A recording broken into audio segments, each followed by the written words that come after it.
नमस्कार दोस्तों, just for CSC में आप सबका स्वागत है।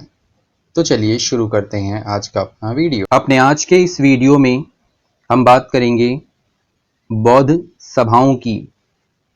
जैसा कि आप सब जानते हैं, बौद्ध ग्रंथों में बौद्ध धर्म से संबंधित 4 बौद्ध महासभाओं का उल्लेख है। इन 4 बौद्ध महासभाओं का ही विश्लेषण अपनी आज की इस वीडियो में हम करेंगे। बौद्ध धर्म से संबंधित इन 4 महासभाओं की क्या विशेषताएं हैं और उन सभाओं में कौन कौन से प्रमुख कार्य किए गए, इन सभी को अब हम जानेंगे। जिसके अंतर्गत सबसे पहले हम बात करते हैं प्रथम बौद्ध सभा की, जिसका आयोजन 483 ईसा पूर्व में हार्यक वंश के शासक अजातशत्रु के समय में किया गया। इस सभा की अध्यक्षता महाकश्यप मुनि ने की थी और इस सभा को बिहार के राजगृह की सप्तपर्णी गुफा में किया गया।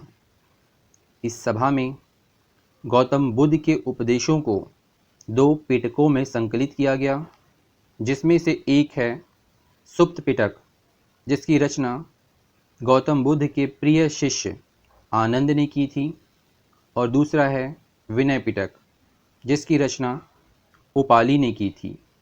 इन दोनों में ही गौतम बुद्ध के उपदेश लिखे गए हैं या संकलित किए गए हैं। बात करें दूसरी बौद्ध सभा की, तो इसका आयोजन पहली बौद्ध सभा के 100 साल बाद 383 ईसा पूर्व में किया गया। इसका आयोजन शिशुनाग वंश के शासक कालाशोक के समय में हुआ और इसकी अध्यक्षता सबाकमीर की द्वारा की गई। इसका आयोजन वैशाली के चुलवग में हुआ और इस आयोजन का मुख्य उद्देश्य था पूर्वी और पश्चिमी बौद्ध भिक्षुओं के आपसी मतभेद को दूर करना। मतभेद तो दूर नहीं हो पाया, लेकिन इस सभा में बौद्ध अनुयायी 2 भागों में जरूर बट गए, जिसके अंतर्गत एक तरफ जहां स्थवीर या थेरवादी, वहीं दूसरी तरफ महासंधियक आते हैं।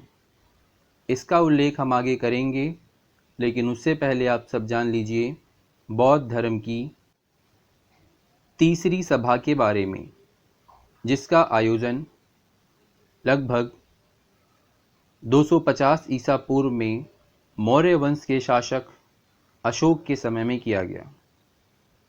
इस सभा की अध्यक्षता मोगली पुत्र त्रिस्त के द्वारा की गई और इसका आयोजन पाटलिपुत्र के अशोक राम विहार में किया गया। इस सभा में मोगली पुत्र त्रिस्त के द्वारा अभिधम पिटक नामक एक रचना लिखी गई या संकलित की गई, जिसमें गौतम बुद्ध के उपदेश लिखे हुए हैं।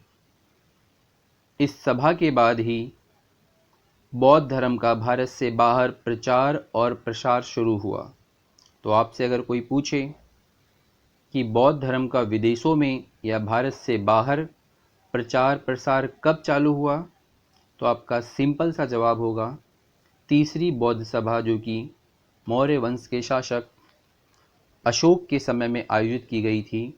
उसी के बाद बौद्ध धर्म का प्रचार और प्रसार भारत से बाहर किया जाने लगा। बात करें चौथी बौद्ध सभा की, जिसका आयोजन कुषाण वंश के शासक कनिष्क के समय में वासुमित्र की अध्यक्षता में और अश्वघोष की उपाध्यक्षता में कश्मीर के कुंडल वन में किया गया था। इस बौद्ध सभा में जहां एक तरफ त्रिपिटकों पर प्रमाणित भाष्य विभाषा शास्त्र की रचना की गई, तो वहीं दूसरी तरफ इस सभा में ही बौद्ध धर्म हीनयान और महायान नामक 2 संप्रदायों में भी बट गया। तो इस प्रकार हमने जाना बौद्ध धर्म और उससे संबंधित 4 महत्वपूर्ण सभाओं के बारे में। आज के इस वीडियो में इतना ही। Thank you.